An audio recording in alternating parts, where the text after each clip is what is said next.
It's the last week of June, just past supper, and you've got maybe 40 seconds on that porch before the first one finds your ankle, then your neck, then somewhere behind your ear you can't quite reach properly. Your wife slaps her arm twice and goes back inside before she's even finished her coffee. The kids come in early too, scratching at their legs, and the dog has been chewing at his own belly for 3 nights running. You already know what's sitting out in the shed. 3 different sprays that smell like a hospital hallway. A citronella candle that smells nice on the porch table and does almost nothing beyond about 2 feet. And a bug zapper that's caught exactly 1 moth all summer and not a single mosquito, because mosquitoes barely notice the light it's throwing off in the first place. I want to show you something different today. Out at the side of my barn, I've got 2 plain buckets sitting in the shade. One of them cost me about $3 to fill. The other one's even cheaper. And I want to be honest with you right from the start about where this came from, because I don't like pretending an old family trick is older than it is. This particular method didn't come down from my grandfather.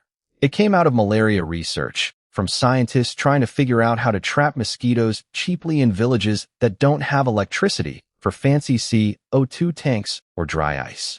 It's been tested in laboratories, published in scientific journals, and used in actual field surveillance work tracking disease-carrying mosquitoes in Africa and Asia. My grandfather's rule still holds true for it, though, even if he never mixed a batch himself.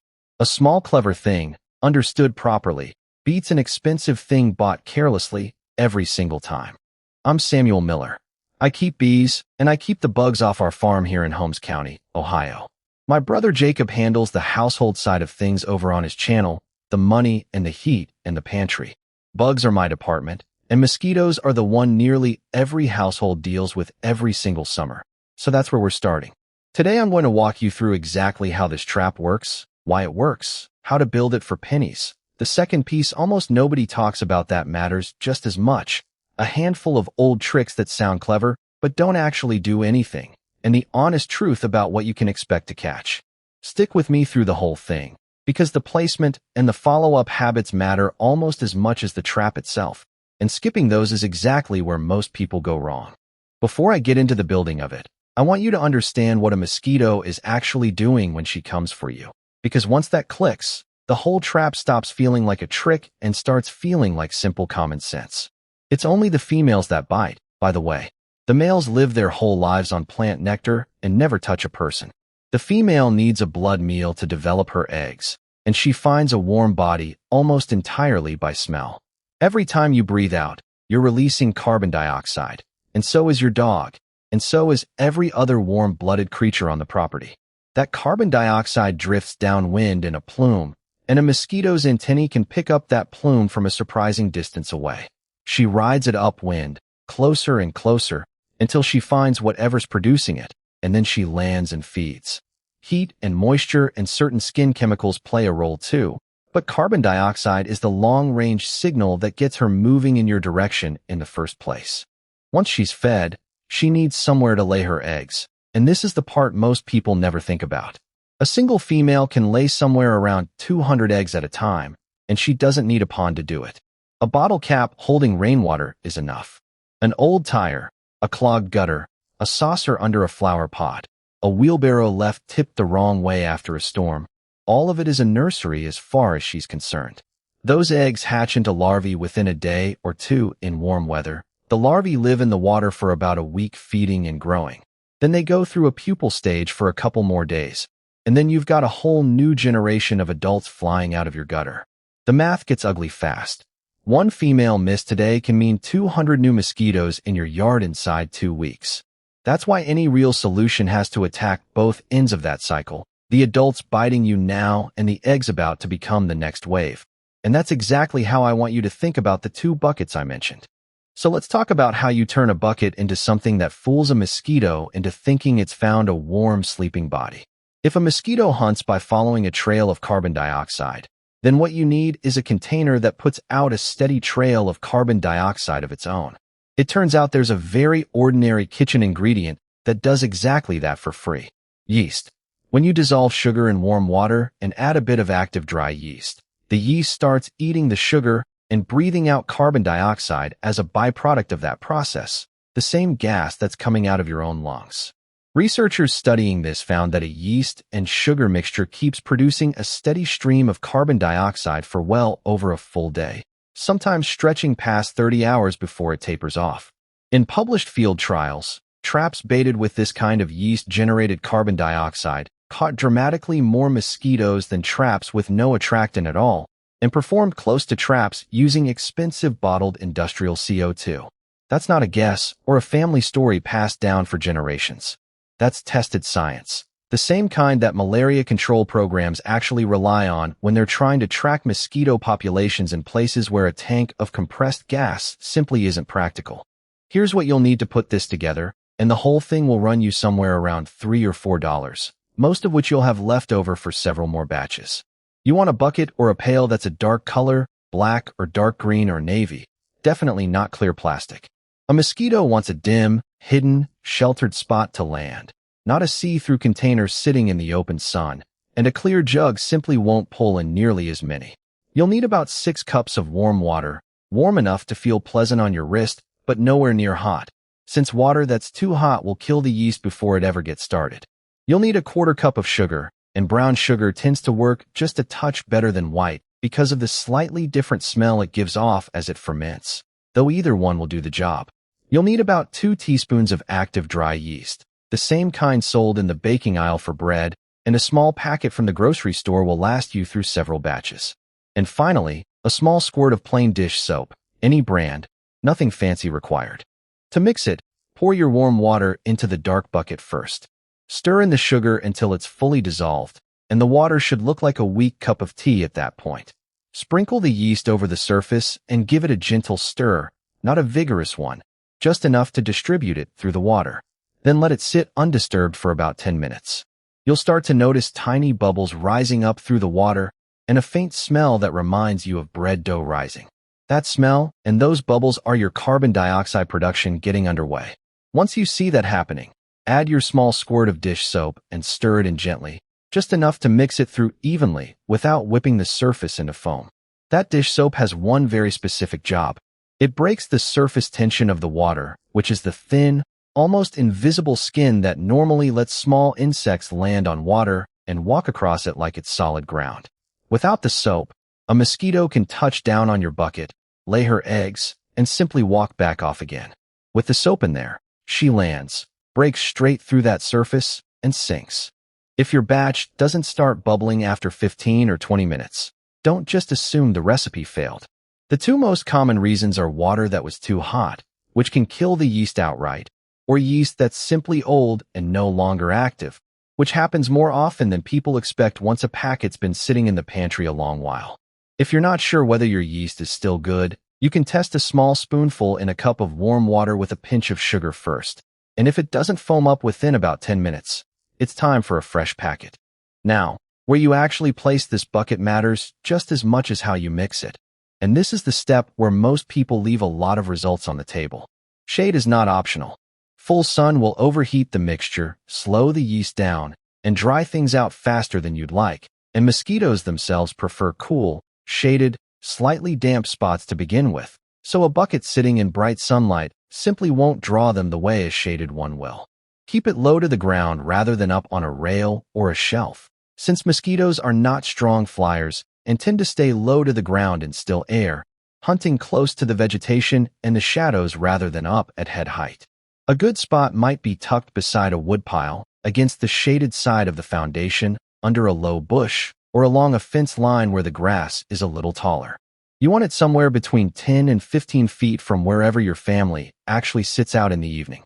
Close enough that it's genuinely competing for the attention of mosquitoes already drawn to your yard, but not so close that it becomes just one more attractant sitting right next to you.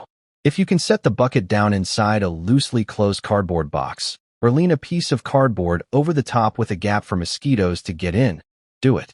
That extra bit of darkness and shelter makes the spot read as even safer to a mosquito looking for somewhere to land, and it's a small step that can noticeably increase how much you catch. On a larger property, don't rely on just one bucket either. Setting 2 or 3 around different corners of the yard, especially near where mosquitoes seem worst, covers more ground than a single trap ever will. Refresh your mixture roughly every 2 days. The yeast will have worked through the sugar you gave it by then. The bubbling slows down, and the trail of carbon dioxide fades along with it. When you dump the old batch, pour it out somewhere away from the garden and away from any spot where the leftover water itself could become a new breeding site, like a gravel patch that drains well, rather than a low spot in the yard where it might just sit there. Now here's the half of this that almost nobody mentions, and it's honestly the more important half. Catching adult mosquitoes feels satisfying, and it genuinely helps. But remember that math from earlier. Every female you don't catch can lay roughly 200 eggs in water no deeper than a teaspoon.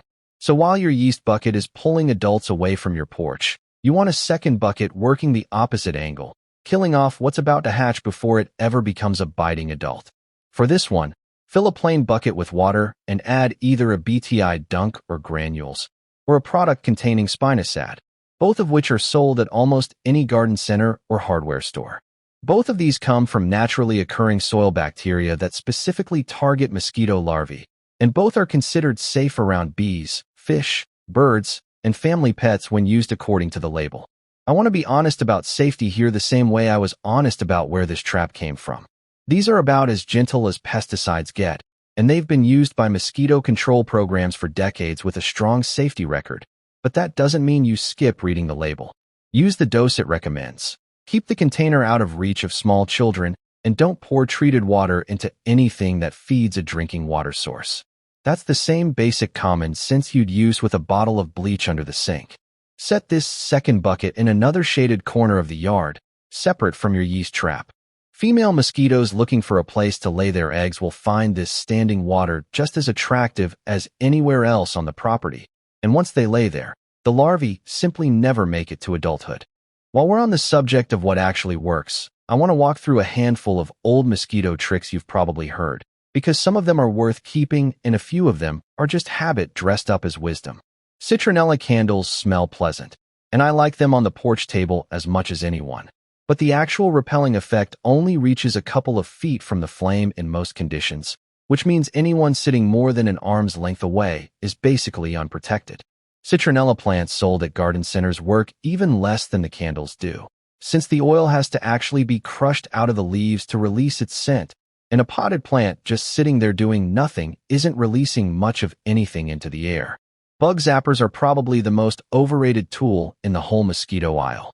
Studies going back decades have found that the vast majority of insects killed by a typical zapper are moths, beetles, and other harmless bugs drawn to the light, with mosquitoes making up a tiny fraction of the total kill, since mosquitoes aren't strongly drawn to light in the first place. Garlic sprays and eating extra garlic to repel mosquitoes through your skin has never held up under any real testing either, no matter how often you hear it repeated. Pouring used motor oil or gasoline into standing water to kill larvae is an old trick that genuinely does kill mosquito larvae, but it also poisons the soil, the groundwater, and anything else that touches that water afterward. So I'd never recommend it over something like BTI that does the same job without the environmental damage. One thing that does hold up surprisingly well, and it costs nothing at all, is a simple box fan running on your porch or patio during the evening. Mosquitoes are weak flyers, and a steady breeze from even a modest fan makes it hard for them to navigate toward you, which is part of why porches with ceiling fans running tend to have noticeably fewer mosquito problems than still, calm ones. Alongside the traps themselves, there are a handful of habits that make the biggest difference of all, and none of them cost anything beyond a bit of your time. Once a week, walk the whole property and dump out every bit of standing water you can find. Bird baths should be emptied and refreshed every couple of days rather than left to sit. Saucers under potted plants need to be checked and emptied. Gutters that are holding water instead of draining properly are one of the most common breeding sites on any property and often the most overlooked. A tarp with even a small low spot pooling rainwater, an old tire sitting in the yard, a kiddie pool left out between uses, a wheelbarrow tipped the wrong way after a storm, even bottle caps and old buckets lying in the grass, all of it can become a nursery. This single habit, done consistently every week, does more to bring down a mosquito population over a season than any spray you could buy. What you wear in the evening matters more than people expect, too. Mosquitoes hunt partly by sight as well as by smell, and they're drawn to dark colors standing out against a lighter evening sky more than they are to lighter clothing. A white or light-colored shirt at dusk will genuinely get you bitten less than a dark one, all else being equal. Keeping your grass mowed and trimming back thick brush along fence lines removes the shaded daytime resting spots mosquitoes prefer between feedings, so a tidy yard does more quiet work than people give it credit for. And if you've got the space for it, encouraging natural mosquito predators helps as well. Purple martins and swallows feed heavily on flying insects through the evening. A bat house, once it's established, can house a colony that works through a serious number of insects every single night. None of these predators eliminate a mosquito problem entirely on their own, but stacked alongside the traps and the weekly water check, they add up. I'll tell you honestly why this matters to me more than most people talking about pest control. I keep bees. My neighbor down the road pays a pest control company a few $100s every season to spray his yard on a schedule, and it's not a targeted treatment. It's a broad chemical spray that kills whatever insect happens to be there when the truck comes through, mosquitoes included, but also the bees working his clover, the butterflies, the ladybugs, and the dragonflies that would otherwise be eating mosquitoes for him for free. By the middle of summer, his yard looks quiet in the worst way. His own honeybees have thinned out noticeably, and his mosquito problem is usually back within a few weeks anyway, because the treatment never touched the eggs sitting in a gutter 3 houses down. There's simply no way to sell someone $3 of yeast and sugar and a bucket they already own sitting in the garage, so nobody's running advertisements for it. And a lot of folks end up assuming the truck with the tank on the back must be the only real answer. It isn't. It's just the only one somebody's paid to put in front of you. Now, I want to be honest with you about what to actually expect, the same way I was honest about where this trap came from in the first place. I'm not going to hand you a made-up number and tell you it's guaranteed. What the research does show clearly is that a yeast and carbon dioxide trap consistently outperforms a trap with nothing in it at all, often by a wide margin. And that holds true across a range of mosquito species in different studies. On a hot, humid week when mosquitoes are already thick, you'll likely see your bucket working hard, catching a noticeable number within just a couple of days. On a cooler, drier stretch, you'll catch less, simply because there's less out there to catch in the first place. What actually brings a property from miserable to manageable isn't one bucket run for a week. It's the yeast trap and the larvae bucket refreshed consistently, paired with that weekly walk around the yard dumping standing water, kept up for the whole season rather than abandoned after the first good week. The properties that are genuinely mosquito light by August are almost always the ones where somebody started this routine back in May and simply kept doing it. So here's what I'd ask you to do this week. Mix 1 batch of the yeast trap using the ratio I walked through. Set it in a shaded corner and tuck a loose piece of cardboard over it if you can manage it. Set a second bucket nearby with BTI or spinosad in it for the larvae. Refresh the yeast bucket every 2 days, and once a week, walk the property for 10 minutes and empty anything holding standing water. Keep at it through the season, and I think you'll notice the difference by the time August comes around. Tell me in the comments where mosquitoes hit you worst on your own property, whether that's the porch in the evening, down near a garden bed, or close to a low spot that tends to hold water after it rains. And once you've had your trap running a few days, come back and let me know what you're catching. I read every comment. If you want to see how my brother Jacob handles the rest of the household the old way, the heating, the money, the pantry side of things, that's over on his channel, and it's worth a look if any of that's been on your mind lately. Next time here, we're going after the mice and rats getting into the grain shed and the pantry, and it's a shorter, simpler list of tricks than most people expect. Until then, mix your batch, set it in the shade, and remember that mosquitoes have been losing this particular game to patient, curious people for a long time now.